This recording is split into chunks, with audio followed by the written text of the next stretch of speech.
ख़त्म कर दी। हमारे देश में भी एक ठग घूम रहा है आजकल, वो गुजरात और हिमाचल में घूम रहा है, क्योंकि दो राज्यों के लोगों को वो बेवकूफ़ बना चुका है।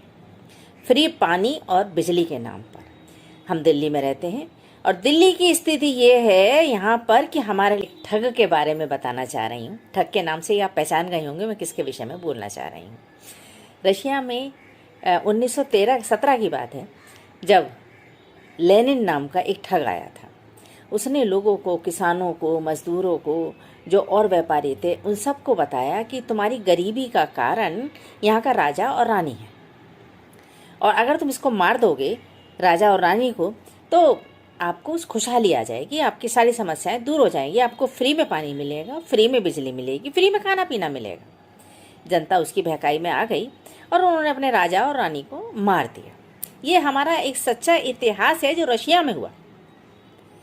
और उसके बाद जिसने भी, जब वो चीज़ें नहीं मिली तो उसका विरोध हुआ, और ये कहकर उनको मार दिया गया, ये किनारे लगा दिया गया कि ये सब उस राजा के वफादार थे, इसलिए इनको मारा गया।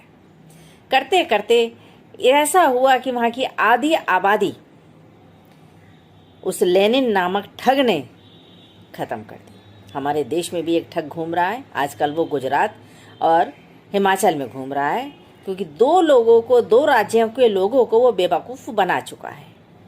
फ्री पानी और बिजली के नाम पर हम दिल्ली में रहते हैं, और दिल्ली की स्थिति ये है यहाँ पर कि हमारे लिए सांस लेने के लिए हवा भी नहीं, हम सांस नहीं ले पा रहे। जिस कारण से मैं ये वीडियो बनाने को मजबूर हुई कि मैं आप लोग वोट देने जा रहे हैं, आपसे किसी को भी वोट दें, इस ठग से बचकर रहें। ये ऐसा ठग है जो अपने आप को कृष्ण का अवतार मानता है, सारी समस्याएं इसकी जेब में हैं, लेकिन हकीकत ये है कि ये व्यक्ति इस लायक है ही नहीं कि इसको एक गली की भी चपरासी चौकीदारी दी जा सके। तो इससे बचकर रहें। कुछ फ्री में नहीं मिलेगा, सिवाय आपकी जो नदी है, जो नदी तट है, उसको देखो और यमुना को आकर देखो आप, तो आपको अंतर दोनों में पता लगेगा, दिल्ली में क्या है और आपके गुजरात में क्या है। तो बस इतनी ही प्रार्थना है, जब आप वोट देने जाएं तो ज़रूर इस बात पर विचार करें। बहुत बहुत धन्यवाद आपका मुझे सुनने के लिए। ओम शांति। अब दिल्ली में हम लोगों ने पूसा रिसर्च इंस्टीट्यूट के साथ मिलके एक सोल्यूशन बनाया, केमिकल सोल्यूशन, बायोकेमिकल सोल्यूशन। वो सोल्यूशन छिड़कने से वो जो स्टबल है, पराली है, वो खाद में कन्वर्ट हो जाती है। It's a win win situation, और इतना सस्ता है। दिल्ली सरकार ने दिल्ली के सारे खेतों में छिड़काव कर दिया फ्री में।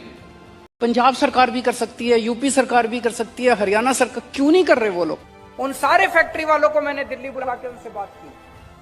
आप सोच के देखो, अगर पूरे पंजाब के अंदर हम इतनी सारी फैक्ट्रियां लगा दें जो पराली को इस्तेमाल करके कोयला बनाने लगे, बिजली बनाने लगे, एक तो किसान को 1000 रुपए एकड़ के हिसाब से पराली के पैसे मिलने लगेंगे, जलाने की जरूरत नहीं पड़ेगी, और वो फैक्ट्री वाला खुद आपकी पराली काट के ले जाएगा, आपका कोई पैसा नहीं लगेगा। मशीनें आती हैं, वो मशीनें अगर किसानों को दे दो तो किसानों को जलाने की जरूरत नहीं पड़ती, फिर वो मशीन से नीचे का जो पराली बचती है उसको बेच के अपना और पैसा कमा सकते हैं। तो सारे बच्चे मिलके कैप्टन अंकल और खट्टर अंकल को चिट्ठी लिखना कि हमारी सेहत का ख्याल रखो।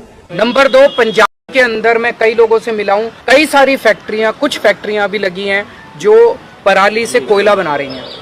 एनटीपीसी सारा कोयला खरीदने को तैयार है। तो पंजाब सरकार क्यों नहीं इसको प्रमोट करती कि पराली, किसान को पैसा मिलेगा पराली का, वो क्यों जलाएगा? फिर हम करें, मारो मुझे, मारो मुझे, मारो।